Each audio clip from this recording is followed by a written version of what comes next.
Hi, welcome to bullet insight. आज है 12 तारीख 12 अगस्त एंड आज इस वीडियो में हम डिस्कस करेंगे गोल्ड एंड सिल्वर में करंट सिनेरियो में क्या फैक्टर्स और क्या न्यूज़ प्ले आउट कर रही है, टेक्निकल एनालिसिस हमें क्या बता रहा है और पिछले हफ्ते से यानी 3 तारीख को मैंने लास्ट वीडियो बनाया था, उस समय से अभी तक क्या क्या चीज़ें, क्या क्या न्यूज़ एंड क्या क्या चीज़ें हुई है जो गोल्ड एंड सिल्वर में इम्पैक्ट डाल रही है। एंड उसी के साथ साथ हम ये भी डिस्कस करेंगे कि आने वाले 2-3 दिनों में यानी फ्राइडे तक क्या सिनेरियो प्ले आउट हो सकते हैं। तो अगर हम स्टार्ट करें उसके पहले मैं आपको एक चीज़ बता दूं कि मैंने इस चैनल में एक सीरीज़ बना रखी है पूरी related to gold and silver की ट्रेडिंग, जो हम MCX में एंड यूजिंग ETF कर सकते हैं। वो जो पूरी सीरीज़ है उसमें एक कॉम्प्रिहेंसिव नॉलेज आपको मिलेगी एंड मैं सजेस्ट करूँगा कि ये वीडियो देखने से पहले आप वो पूरी सीरीज़ एक बार कंप्लीट देखें, वरना आपको ये जो चीज़ें मैं अभी इस वीडियो में बताऊँगा वो अच्छे से क्लियर नहीं हो पाएगी। तो ये चीज़ है। एंड अगर हम आज की बात करें तो डॉलर इंडेक्स अभी चल रहा है करीब 98.13 के रेट पे। आज 12 अगस्त है एंड अभी मार्केट ओपन है, अभी करीब शाम के 8 बज रहे हैं इंडियन टाइम पे। विक्स की अगर हम बात करें तो ग्लोबल विक्स जो है वो अभी चल रहा है 16.3, आज ही 4% की डिप आई है।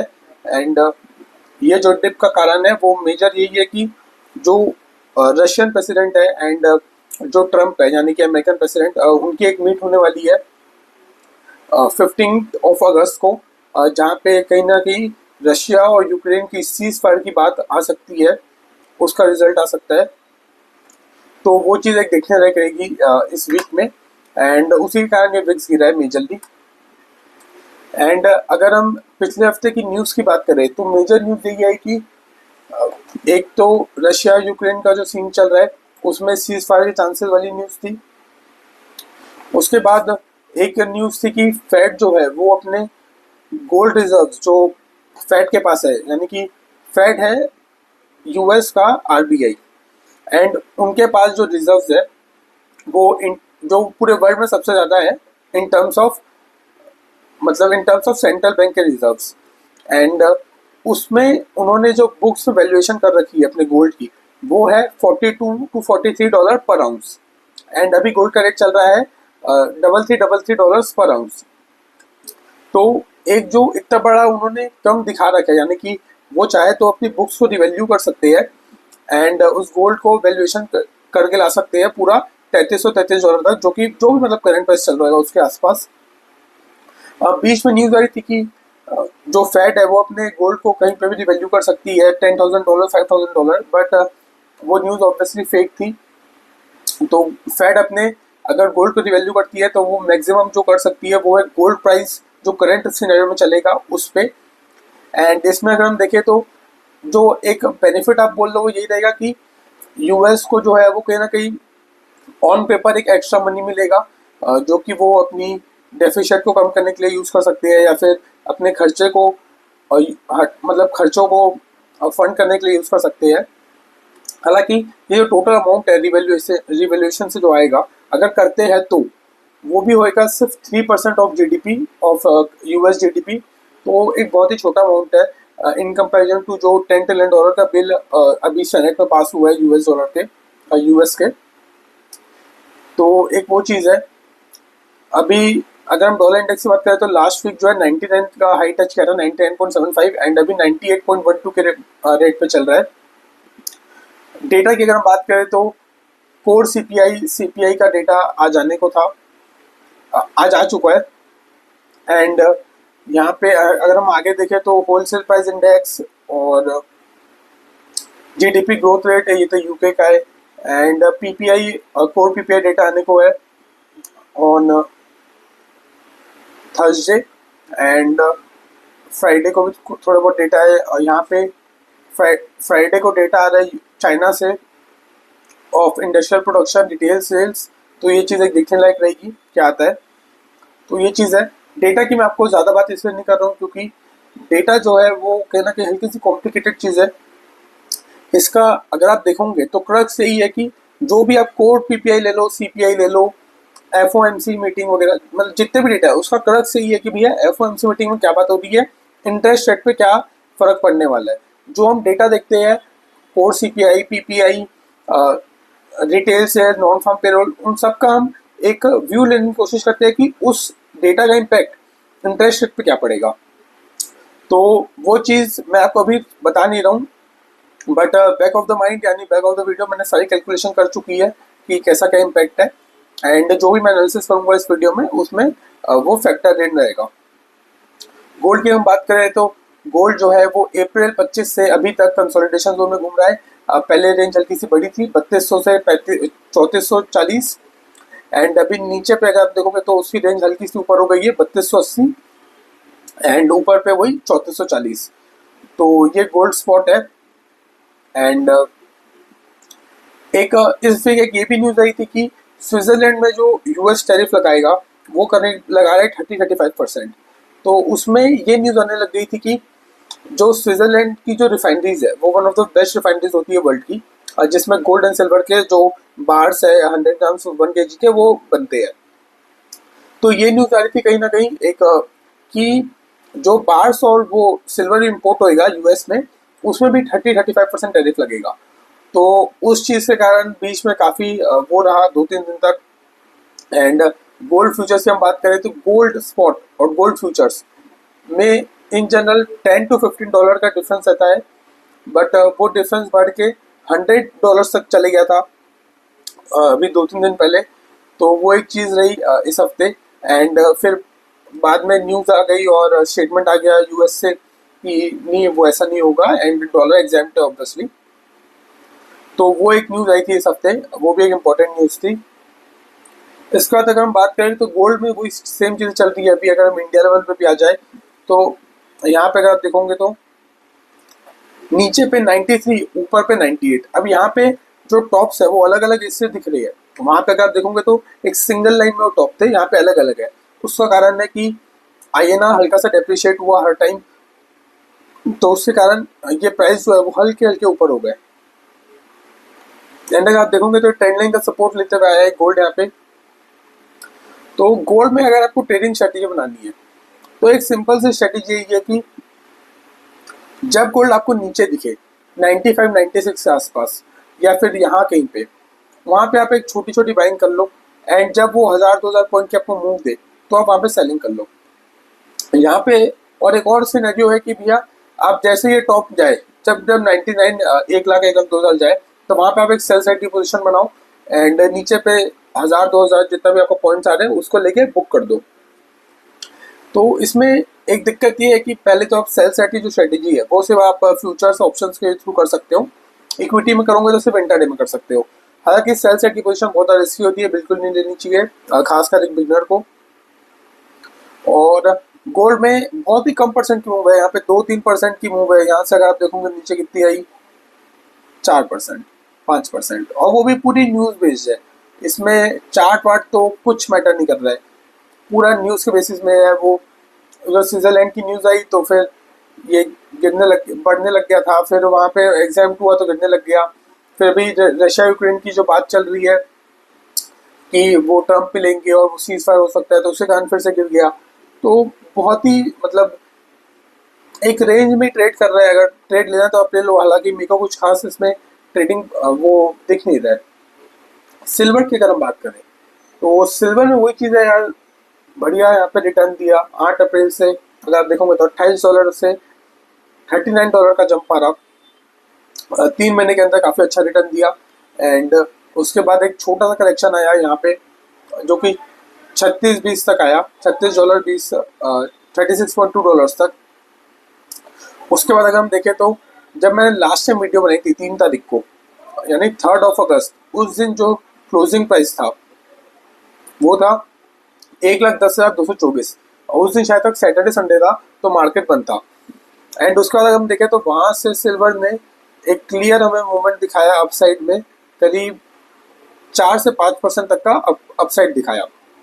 उसके बाद कल और आज में हल्का सा करेक्शन शो कर रहे हैं। तो सिल्वर में सिनेरियो ये है कि मैं आपको लास्ट वीडियो में बताया था कि पहली बात कमोडिटी में कभी भी सिंगल टॉप नहीं रखती है इन जनरल। तो यहाँ से जो सिल्वर ने रैली दिखाई थी ये, एंड फिर वहां से नीचे एक छोटा सा इसने पुल रख दिया एंड यहाँ पे एक और, यहाँ पे पूरा ऊपर तक नहीं गया बट 1,15,800 तक गया एंड वहां से नीचे आया है। तो अभी सिनेरियो ये है सिल्वर में कि कहीं ना कहीं अगर आप देखोगे तो बुलिश मोमेंटम तो ऑब्वियसली है सिल्वर में, बट ऊपर चढ़ के बाय करना कितना रिस्की है वो आप इनसे पूछो जो यहाँ पे बाय करके बैठे थे, जो यहाँ पे बाय करके बैठे थे, जो यहाँ पे बाय करके बैठे थे। तो ये चीज है, यानी कि अगर आपको इस मार्केट में भी बाइंग पोजीशन बनानी है तो ऑब्वियसली अगर आप स्टॉप लॉस वगैरह लगा के खेलते हो फिर तो कोई बात ही नहीं है, फिर तो आप कहीं पे भी पोजीशन बना सकते हो, क्योंकि इसमें स्टॉप लॉस बहुत ज़्यादा मैटर करता है अगर आप कोई भी ट्रेड ले रहे हो, खासकर फ्यूचर ऑप्शंस में। ईटीएफ में अगर आप ट्रेड ले रहे हो तो सिंपल सी बात है भैया, 110 के आसपास चल रहा है अभी, 109 110, तो हल्की हल्की अगर बाइंग करनी है ऊपर के लेवल के तो कर सकते हैं। हालांकि मेरा पर्सनल लेवल पे मानना है कि इसका एक अच्छा लेवल बाइंग का, मैंने लास्ट वीक भी बना रखा था, ये पिंक कलर की 2 लाइन्स है, एक है 1,09,000, एक है 1,04,700। मतलब ऑब्वियसली बात है 1,04,000 5,000 लिखा है तो जरूरी नहीं इतना आएगा, 1,000-2,000 ऊपर नीचे होता है। तो बाइंग जोन जो आप बोलते हो अच्छा बाइंग जोन वो तो यही है 1,09,500 के आसपास, और नीचे में अगर आप देखोगे तो 1,05,000 के आसपास। उसके बाद तो और नीचे भी फिर लेवल सही 1,00,000 के लेवल है, 86,000 के भी लेवल है। हालांकि वो तो एकदम नेक्स्ट इम्पॉसिबल लग रहा है करंट सिनेरियो को देखते हुए। और ऊपर में बात करोगे तो 1,19,000 के लेवल्स है। और अगर देखो पूरा मोमेंटम का गेम है ये, अगर यहाँ पे मोमेंटम आता है हल्का सा और इस जो लास्ट वीक का हाई है यानी कि 1,16,000 रुपये का, इस पे अगर ये डेली लेवल पे क्लोजिंग दे देता है तो फिर यहाँ से 1,000 2,000 3,000 की रैली हमें फिर से दिख सकती है 1,19,000 20,000 तक। बट अगर ऐसा नहीं होता है एंड वो यहीं पे कंसोलिडेट करता है तो हमें एक देखने वाली बात है कि क्या सिनेरियो प्ले आउट होता है। इंडिकेटर्स की बात करें तो सबसे पहले चलो आरएसआई देखते हैं अपन। आरएसआई अगर हम देखें तो आरएसआई में सिंपल सी चीज है कि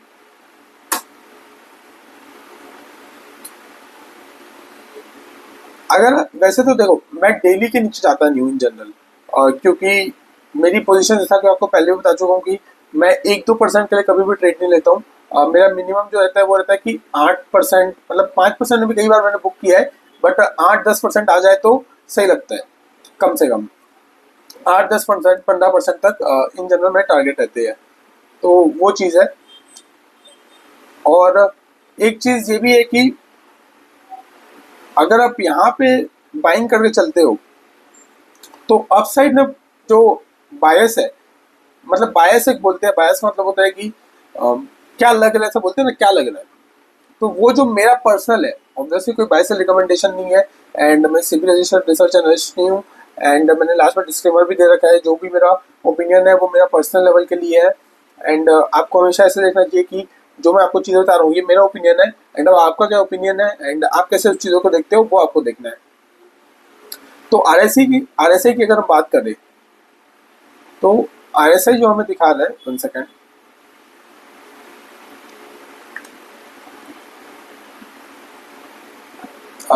रिफ्रेश हो रहा है। आरएसआई की हम बात करें तो मैं आपको पहले बता चुका हूँ 70-30 का लेवल हम देख के चलते हैं, उसको अगर आप थोड़ा सा हैंग मतलब एक्सटेंड भी करो तो 40 का लेवल भी हम देख सकते हैं। और ऊपर साइड में तो यार 70 है और 60 के ऊपर सस्टेन करता है तो हम मानते हैं कि एक बुलिश मोमेंटम चल रहा है। तो यहाँ पे अगर हम आते हैं सिल्वर पे, चलो फट से, एंड हम प्लान करते हैं आरएसआई। अब मैंने गोल्ड में सारे इंडिकेटर्स इसलिए यूज नहीं किए क्योंकि एक बड़ी मूव अभी कुछ खास दिखी नहीं मेरे को, तो उससे कारण मैं नहीं किया हूँ। और वैसे भी अगर आप देखोगे तो मेरा जो ट्रेड्स होते हैं, जितने भी मैं ट्रेड्स देता हूँ उसमें मैक्सिमम ट्रेड जो है वो सिल्वर के ही होते हैं 70-80%, क्योंकि सिल्वर कमोडिटी ऐसी है कि उसका मूवमेंट जो रहता है वो वॉलेटाइल रहता है, तो उसमें ट्रेडिंग करने की अपॉर्चुनिटीज बहुत ज़्यादा होती है। और गोल्ड को आप देखोगे तो वो सिंगल साइड मूवमेंट देता है। अगर हम डेली चार्ट की बात करोगे तो यहाँ पे 54 पे आरएसआई दिखा रहा है, पर क्योंकि अभी अगर आपको कोई भी ट्रेडिंग करनी है तो आप ये मान के चलो कि आपको स्ट्रिक्टली जो भी ट्रेडिंग करनी है वो करनी है एकदम शॉर्ट टर्म के लिए, अगर आपको करनी है तो, मतलब यहाँ पे बाइंग करनी है तो सेलिंग की बात अलग है, सेलिंग का पूरा सीनेरियो अलग है। तो 4 आवर में अगर आप देखोगे तो यहाँ पे एक बहुत ही प्यारी अपॉर्चुनिटी थी जब ये RSI 30 का लेवल टच कर दिया था। यहाँ से आप देखोगे तो वही 5% का इसने रनअप दिखाया। उसके बाद एग्जैक्ट आप देखोगे तो 70 के आसपास इसने हमारा टॉप बनाया। वहाँ से अभी ये धीरे धीरे 50 के आसपास आए, 45 के आसपास। तो शॉर्ट टर्म में अगर आप देखोगे तो 4 आवर का चार्ट भी अपन यूज कर सकते हैं, जिसमें हमें पता चलता है कि यार ये जो जोन है ना कहीं एक स्मॉल लेवल का एक एक बड़ी रैली नहीं तो कम से कम एक पुल बैक आ सकता है, यानी कि यहाँ से 4-5% का पुल बैक आएगा। ये हमें RSI यहाँ पे बता दिया था। MACD की अगर हम बात करें, MACD हमें क्या बता रहे देखते हैं।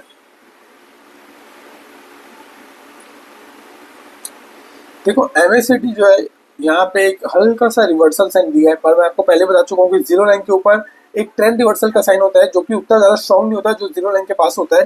तो यहाँ पे एक वेट एंड वॉच टाइप की स्थिति बन रखी है सिल्वर में, क्योंकि इस लेवल पे एक इनडिसाइसिवनेस है मार्केट में, यानी कि कोई आपको ये नहीं बोल सकता कि यहाँ से मार्केट ऊपर जाएगा नीचे जाएगा। वो तो हल्का सा ये मूवमेंट करे, 2-4% एक साइड मूवमेंट दिखाए, तभी हमें पता चलेगा कि एक्चुअल में होने वाला क्या वाला है। तो ट्रेड से बात करें तो मैंने एक फ्यूचर में एक पोजीशन बना रखी है। वो मैं रिवील नहीं कर रहा हूँ क्या पोजीशन है, क्योंकि बहुत ज़्यादा रिस्की है। वो स्मॉल अमाउंट की मिल रही है तो वो चीज़ है। सिल्वर में मैंने एक पोजीशन बना रखी है, गोल्ड में मेरी कोई करंट पोजीशन नहीं है। एंड इसके बाद अगर हम बात करें तो वही चीज़ है कि अच्छे बाइंग लेवल जो आप बोलते हैं वो आएंगे यहाँ पे 1,09,000, 1,05,000। और अगर आपको मोमेंटम में गेम खेलना है तो जब ये जैसे ही यहाँ पे क्रॉस करे 1,16,800 के आसपास क्लोजिंग दे दे, तो वहाँ पे अगर पोजीशन बना के बैठ जाओ 2-3 हज़ार का गेन आपको मिल सकता है। हालांकि ये सब छोटे गेम है, मैं आपको पहले बता चुका हूँ। 5-7-8% से नीचे बहुत ही ज़्यादा छोटा गेम हो जाता है इंटरडे टाइप का, उसमें कुछ खास फायदा नहीं दिखता मेरे को। तो यही फैक्टर्स थे। अभी तो चॉपनेस इंडेक्स एक बार देख लेते हैं, क्योंकि वो काफ़ी इंपॉर्टेंट है। बाकी CCI वगैरह तो है, CCI है, MFI है और इचिंगो क्लाउड है। चॉपनेस इंडिकेटर की अगर बात करो तो वहाँ पे भी हमें एक मूवमेंट का डायरेक्शन डेली में तो अभी कुछ खास नहीं दिख रहा है। डेली में तो मार्केट कहीं ना कहीं रेंज बाउंड आएगा, ऐसे ही दिख रहा है, रेंज बाउंड या फिर हल्का हल्का का मूवमेंट। 4 आवर चार्ट में अगर आप देखोगे तो 55 से एक हल्का सा डाउन साइड दिखा रहा है। तो देखते हैं अब क्या होता है। अल्सर इंडेक्स जो है, जो कि बहुत ज़्यादा इंपॉर्टेंट है, लेकिन तभी जब मार्केट डाउन ट्रेंड में हो, तो ये भी हमें अभी कुछ खास चीज़ें नहीं बता रहा है। ये मैं वो पहले बता चुका हूँ अपनी जो ट्रेडिंग सीरीज है कि जब इसका टॉप, अल्सर इंडेक्स का टॉप, बाजार का बॉटम, बाजार मतलब जो पर्टिकुलर कमोडिटी है, and expected bottom not the absolute bottom, यानी कि ऐसा लग रहा है कि बॉटम बन गया है, पोजीशन बनाना चालू कर सकते हैं अच्छी खासी, पर ज़रूरी नहीं है कि ये बॉटम है, इसके नीचे भी हल्का बहुत चांसेस है जाने के। तो ये मेजर फैक्टर्स थे गोल्ड एंड सिल्वर के इस वीक में। इसके बाद अगर हम बात करें तो थोड़ा सा मेरे को ऐसा करना पड़ेगा, हल्का सा अपन एक वो लाते हैं, थोड़ा सा डिसिप्लिन लाते हैं। एंड ऐसा करता हूँ मैं कि हर हफ्ते, यानी मैं एक ऐसा करता हूँ हर संडे एक वीडियो बनाऊंगा अब। एंड उसके बाद हम उसका एनालिसिस देखेंगे कैसा क्या वीक रहता है। एंड कोई पोजीशन अगर देखो, पोजीशन आपको पहले बता चुका हूँ वीडियो में कि मैं अपनी पूरी पोजीशन रिवील कर दूंगा ऑन कैमरा, कोई बड़ी बात नहीं है। पर ये मार्केट वैसा नहीं है। मैंने फ्यूचर में जो पोजीशन बनाई है वो काफ़ी ज़्यादा रिस्की है। अगर किसी ने मेरे को देख के कॉपी कर लिया तो उसका नुकसान हो सकता है, क्योंकि मैं तो स्टॉप लॉस लगा के रखूंगा एंड पूरा सिस्टम में रहेगा चीज़ें। एंड जैसे ही कुछ भी ऊपर नीचे होता है तो वो ट्रेड एग्जिट हो जाएगा। बट अगर आपने वो चीज़ नहीं की तो लॉस हो सकता है, इसलिए मैं अपनी पोजीशन नहीं बता रहा हूँ। तो वो चीज़ है। बाकी मैं सोच रहा हूँ हर संडे एक वीडियो करेंगे अपन, एंड उसमें मैं पूरा एनालिसिस बताऊंगा। एंड उसके बीच में अगर आपको एनालिसिस देखना है मेरा, तो मैं सोच रहा हूँ कि YouTube में ही एक कम्युनिटी करके सेक्शन होता है, वो अगर आपको पता होगा तो वहीं पे बाजू में दिखता है। एंड वहाँ पे मैंने अपने सर्टिफिकेट डाल रखी है NISM के, तो उसमें मैं अगर कुछ लगता है तो वहाँ पे मैं आपको एक अपडेट कर दूंगा अगर मैं कोई पोजीशन बनाता हूँ या फिर कुछ इम्पोर्टेंट चीज़ करता हूँ तो या फिर कुछ इम्पोर्टेंट वो आता है तो बाकी मैं सोच रहा हूँ वीडियो हम फिक्स करते हैं हर संडे एक वीडियो फिक्स है related to gold silver from today. आज तो यार ट्यूसडे हो गई शायद, हाँ ट्यूसडे हो गई, तो थोड़ा सा डिसिप्लिन रखते हैं, हर संडे फिक्स करता हूँ। एंड कुछ भी इम्पोर्टेंट आया तो कम्युनिटी सेक्शन जो रहता है उसमें पोस्ट डाल सकते हैं अपन यूट्यूब में, वहाँ पे मैं डाल दूंगा। एक मैंने एक्स का अकाउंट भी बनाया यानी ट्विटर का अकाउंट, तो उसके बारे में भी डिटेल्स वगैरह मैं आपको नेक्स्ट वीडियो में शेयर कर दूंगा। एंड दैट्स इट, आज का वीडियो खत्म करते हैं। स्टैंडर्ड डिस्क्लेमर 2 पेज का है। एक बार जो पहला डिस्क्लेमर है वो बेसिक है, जिसमें ये सब लिखा है कि मैं सिविल रजिस्ट्रेशन मेरे पास नहीं है एंड मैं सिविल रजिस्टर्ड नहीं हूँ, एंड जो भी मैं एनालिसिस कर रहा हूँ वो प्योरली एजुकेशनल और इन्फॉर्मेशन पर्पज़ के लिए है। एंड सेकंड डिस्क्लेमर में लिखा है कि जो मेरी पर्सनल पोजीशन था गोल्ड एंड सिल्वर में वो मेरे व्यू को बायस कर सकती है। बायस का मतलब होता है कि इन्फ्लुएंस कर सकती है, तो उसके कारण मेरा व्यू जो भी है वो हल्का सा बायस हो सकता है, तो उसका भी एक डिस्क्लेमर है। एंड दैट्स इट, और मिलते हैं नेक्स्ट वीडियो में।